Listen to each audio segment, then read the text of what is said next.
Turn me up, Josh. Josh is Yo, it's the kid, turn me up, Josh. Get classified with my girl Mo, man. You know what it is.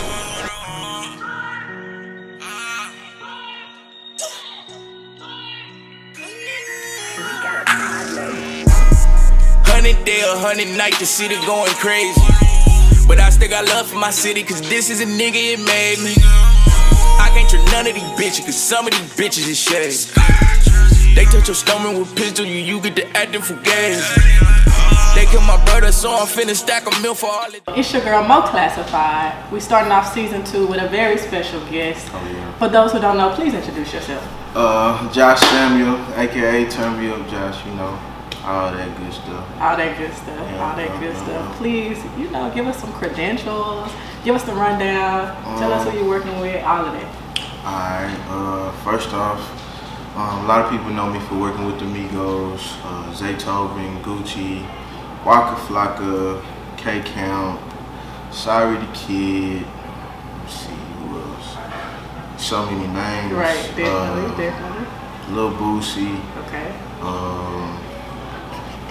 I don't want to forget nobody. Right. I mean, that's enough right there.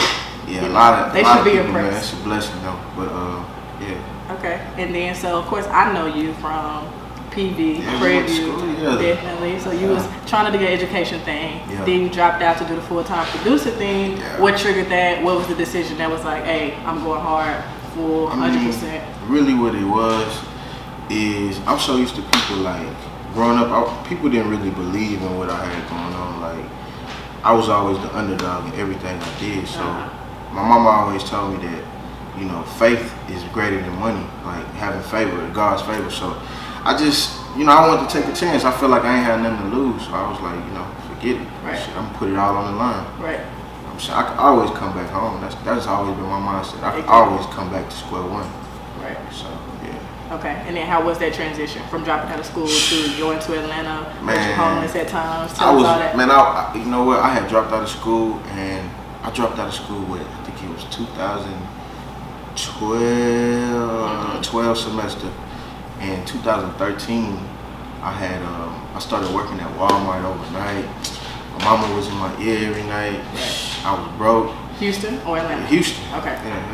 And I was homeless. I moved to Atlanta with $80 in the keyboard. Definitely. Yeah. And why was you like, let me go to Atlanta? Especially if you only had $80. I mean, really what it was, I was in the studio one day with my homie Sintop, and this dude, I'll never forget his name. His name was Notes. And he was just telling me about Atlanta, how he graduated from like Clark and stuff like that. And you know, I started asking him questions about it. He was telling me Atlanta would be the perfect place for music. So shit, I just put it in my head, you know, I put a game plan together, and I just decided I was gonna move to Atlanta. Okay. Like when I first started telling everybody, I wanted to take all my homies, but of course, everybody ain't gonna see your vision like you. You know what I mean? Don't mean nothing bad. It's just everybody got, you know, they got their own path. So I just I put it in my head, man, and I just went for it. Shit, I ain't care what I had to lose. Okay. And then what was your, I guess, first big break out there in Atlanta? First artist that you worked with that gave you a chance? Ooh, the very first artist I ever worked with was Young LA. Okay. Young LA. How did that connection happen? Really what it was is I had a mentor by the name of Juvie, and Juvie and Mark, we worked at a studio called the Artist Factory in Atlanta, and I was sleeping on the couch then, you know what I'm saying? Like I ain't had nowhere to stay. Like Juvie let me sleep on the couch. I was taking baths in the sink, like not even in the shower. The studio didn't have a shower. I was taking baths in the sink. And a friend of mine named Trap, you know, everybody know him in Atlanta. He used to come out and record, and he was like, you know, I'm gonna introduce you to Lay. So once I met Lay, and Lay seen how fast I could work the boards, he introduced me to Zay. And then after that, Zay introduced me to Gucci, and then the Migos, and stuff like that. It just took off. Okay. It happened so fast, like literally. And who was your favorite artist that you don't work with already? My favorite artist gotta be Sean Garrett. Sean Garrett, why? Yeah, because Sean, like, stayed in me. Like, a lot of these artists that I work with, you know what I'm saying? Not saying that they less talented, but it's like I was moving so fast. It's like, how can I put it? Everybody was on so many drugs, and it was so much going on. So much women, so much, you know, so much changing in hip hop. It was like it wasn't really no focus on just perfecting the craft. It was like hurry up, like record, and we out. Like with Sean, he really taught me the fundamentals of studying your craft. You know, waking up ahead of time, cause I got a bad sleeping problem. I ain't gonna lie to you. I like to sleep late.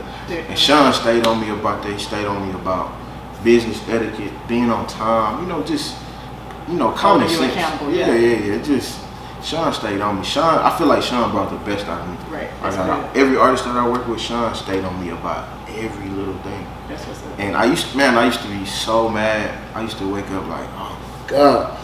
But now that I've made it this far, I thank Sean. I tell everybody all the time, if it wasn't for Sean, I probably wouldn't be where I'm at. Right. Mentally. Shout out to Sean. Yeah, shout out Sean Garrett, man. Right. Talented.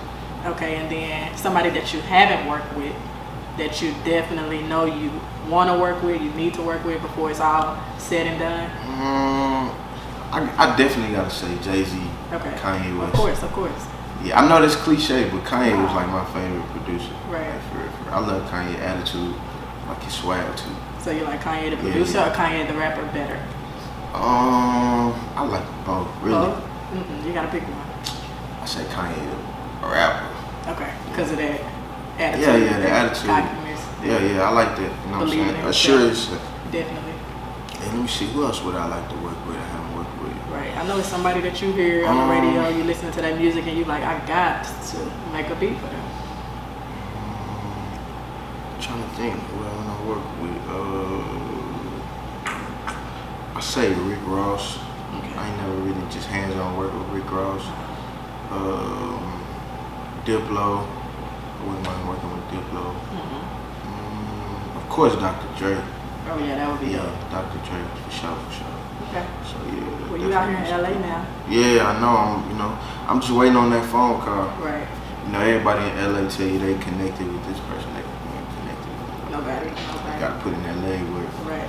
So tell us about that LA move, how you got here from really, Atlanta. Really, how I came out here was a friend of mine actually called me and was like, I just want you to come out here and come visit, come see how we work. And, in the short time that I did come out here, I ran into, a group of talented guys, from a neighborhood out here. And it's just crazy how God works. Like, I didn't even expect to make no money out here or, like, really link up with nobody. I thought I was just going to be coming out here watching and going back to Atlanta. So, in the time that I did, I was supposed to only stay, I think, like a week. I ended up staying for, like 2 months, like a month. I don't remember. It was time be moving so fast.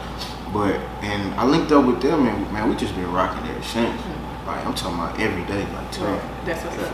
It's so crazy. better traffic than Atlanta traffic? Oh, yeah. Okay. But the A made me, so I'll never forget that. It's just LA, man. It's money out here, boy. It's a little bit, it's a little bit different, you know what I mean? Shit started getting real out here. Right. Survival of the fittest. Oh, yeah, definitely. You gotta be a hustler, though. Right, that's what's up. You know what I'm saying? But I come from that. I come from not having nothing to having something, to not having nothing again, to having even more. So it's all a mind thing. Right. Feel me? Okay. So. And then I guess what's the biggest pet peeve you have with working with a particular artist or collabing, all together? Let me see. Like what you can't stand it? Smoking in my face. Ooh, okay. They get a little too comfortable. Cause I don't smoke. That ain't really my thing. Okay. Smoking in my face. Trying to do my job. Oh man. Right. Like when the artists try to tell me to get out the chair, and that's a big pet peeve. Right. Let me see what else. Not respecting my time. I mean, that's a big thing. Right. Not respecting my time. Right. Time is money. Yeah, definitely. All day. All right. Turn Me Up, Josh. Please explain where you got the name, creative process behind it. Look, I'm gonna tell you how I got this name. Everybody be wanting to know. So look, one day we was in the studio, right? I was in the studio with the Migos, of course. And I think something was going on with the headphones or some shit like that. And, Right. This fool Quavo, I used to ask them, I used to ask them to make me a tag all the time. These niggas so hard-headed, they don't listen to nothing I say. Right.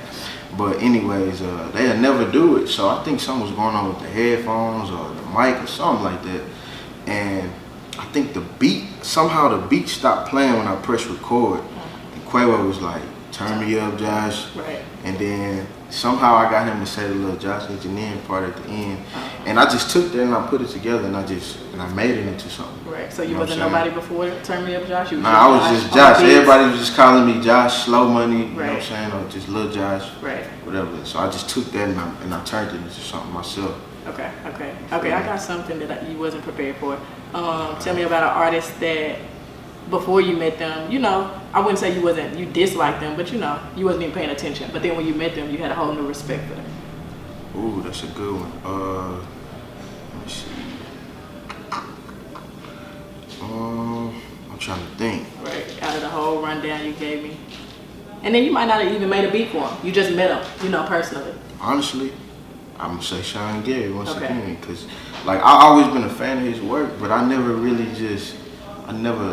like really was adamant about like working with him or like, you know what I'm saying, listening to his music, because I know he's a songwriter, so I never really was like a fan of him as an artist.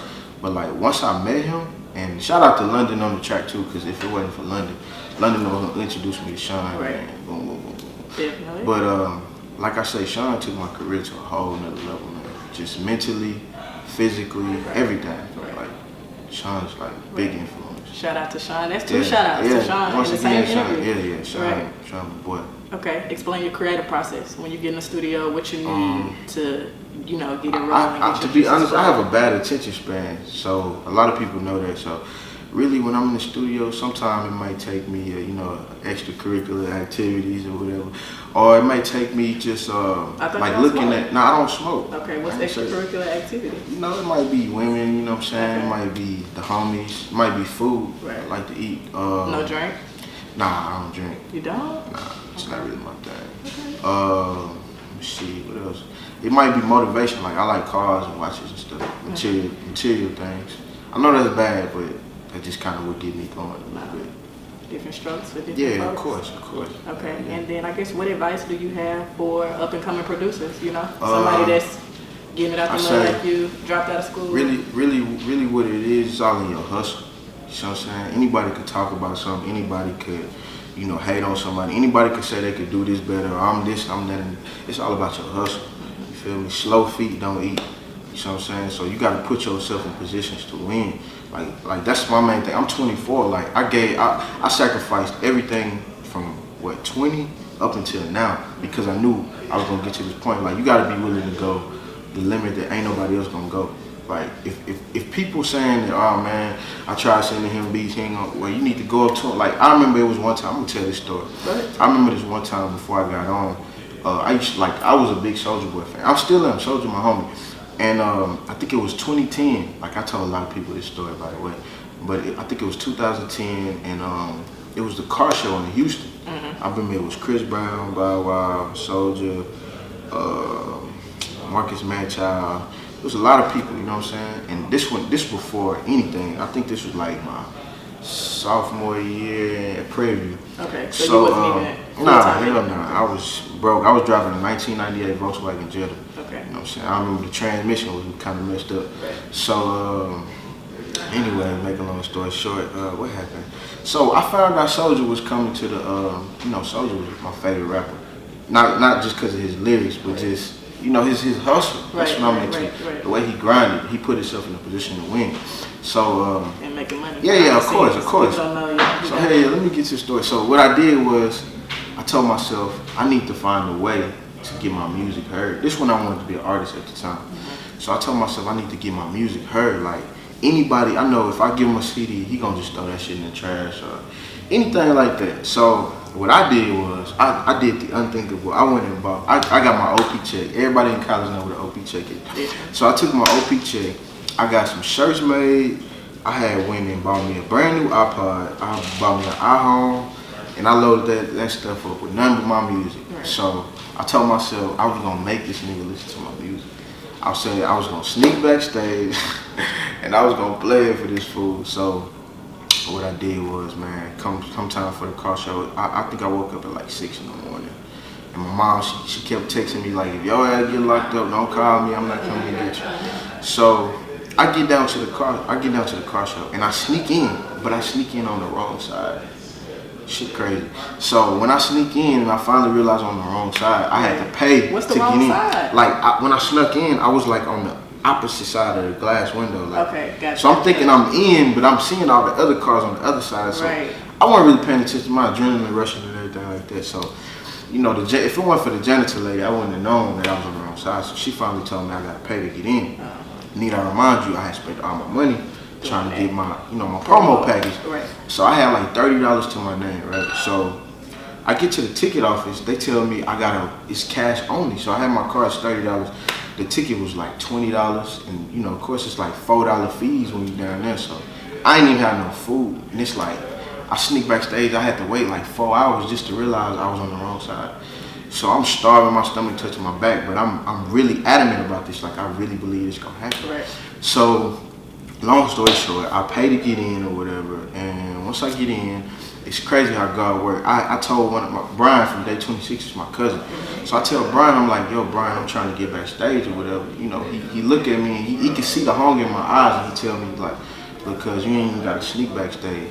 I got a pass, I'll walk you backstage. It's crazy how the law of attraction works. So I finally get backstage or whatever.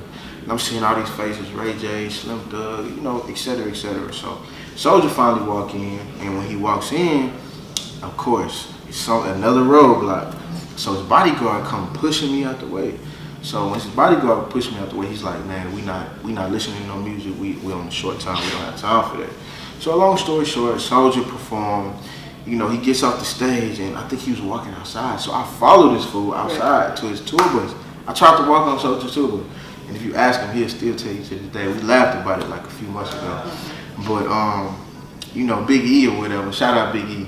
Who is that? Security? Yeah, Okay. security. So Big E like, man, look, bro, we not into that shit. We not trying to hear it. We don't have nothing to do with it.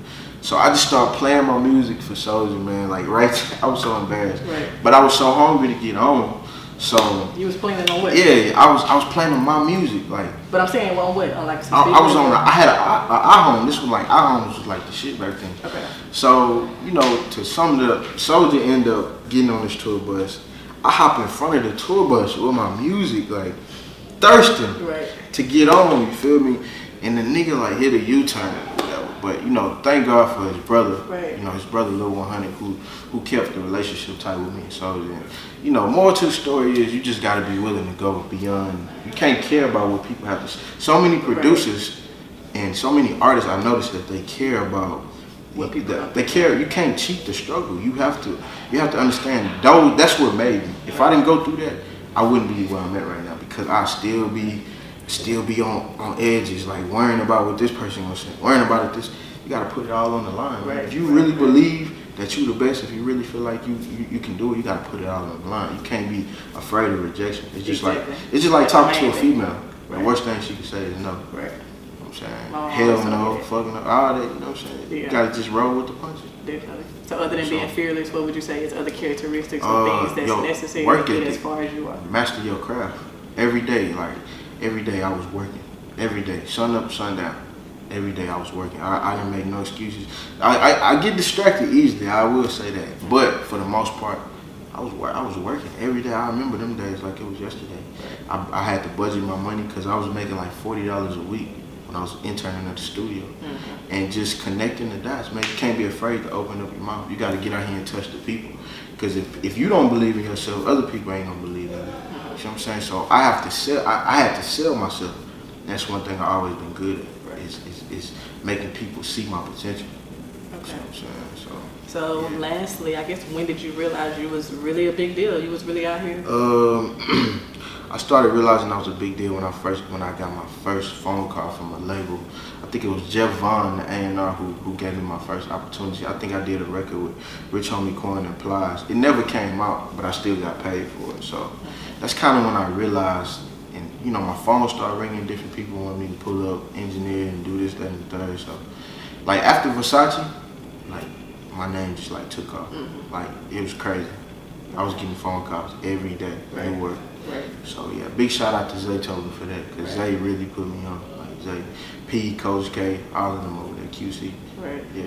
Shout out to you. You doing your thing. Yeah, I'm trying, man. You know what I'm saying? Right. You know, so a message for everybody sitting at home, man. Please give it to them. Hey, man, you know what I'm saying? If you believe in something, man, it don't matter what nobody got to say, man. It don't matter what nobody think. If you believe, man, go hard at it every day. I promise you, hard work pay off. Like my own mama, shout out to my mama, I love her to death. But my own mama told me it was a pipe dream. If it was up to my mama, I'd be singing in the choir at church, and I would have graduated from PV. Ain't nothing wrong with that. Right. But that wasn't your dream. Man. Right. I'm saying I like big money, man. I like touching people. I like changing lives. I like helping people. Right. I'm saying this is one of my dreams to motivate people. Right. I'm finally doing it. Well, I hope God keep blessing you, because He blessing you indeed. Right. Of course. And I appreciate you sitting down with us. I appreciate you. Right. Appreciate you letting me tell my story to people. Get classified with Mo. Oh yeah, of course. I appreciate y'all for watching season 1. Oh, yeah. As you could tell with my first guest on season 2, we turning up. Hey man. Turn me up, Josh. I'm honored. That's what we started with. I'm honored, man. Yeah, last but not least, man, I want to introduce a real good friend of mine, man. Somebody I really believe in. I see the same potential in him that I seen Quavo take off Offset when I was first working with them. My boy Bino, straight out of LA, man, you know what I'm saying? So we've been working together, man. This cat right here, boy, I'm telling you, he got some fire. And I done work with a lot of artists from major to small, and you know what I'm saying, a lot of these major artists, man, you know what I'm saying, I ain't gonna say nothing, but when I see something special, man, you know, I like to give it my time, especially when I feel like my time is being appreciated. And this man right here, everything I tell him, he listens. And everything he tells me, I listen. It's like, we just like Shaq and Kobe. Except I'm Kobe, he's Shaq, you know what I'm saying? Okay. Before I thought it was Yeah. But please introduce yourself. I'm Bino Rideau, straight from LA, Cali, born and raised, 22 years of age. Young nigga. Really out here doing this shit, my nigga Josh. Yeah, of course. Caught my wing and shit taking off, man. I'm out here working. It's crazy, because when I first met him, he was so quiet. Right. But when he got on that mic, boy, Man, quiet. Man, that nigga is a problem. I let the work do the talking. That nigga is a problem. He don't talk much. See, I'm so used to coming in the studio, artists hyping me up, like, oh man, you know, acting a damn fool. It's like, when this man get in there, it's really, I ain't never really seen nothing like that. I didn't expect it when I first met him.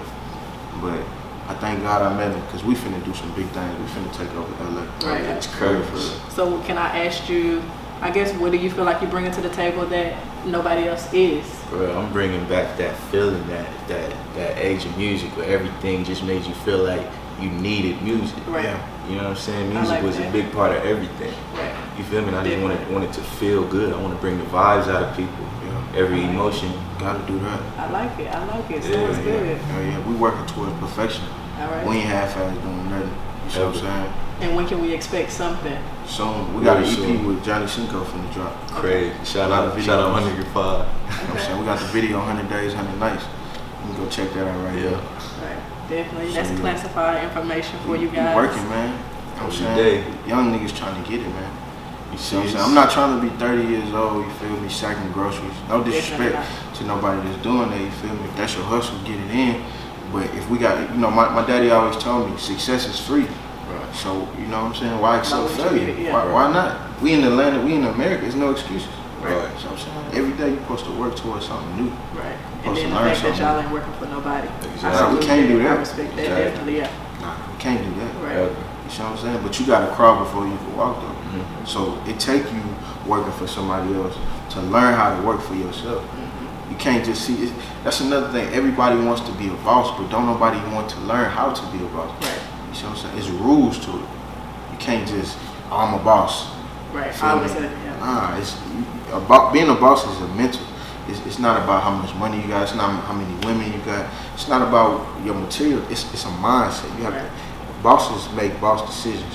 You see what I'm saying? You gotta get the game from the OG. Yeah, exactly. So how can you lead if you don't know how to follow? All right.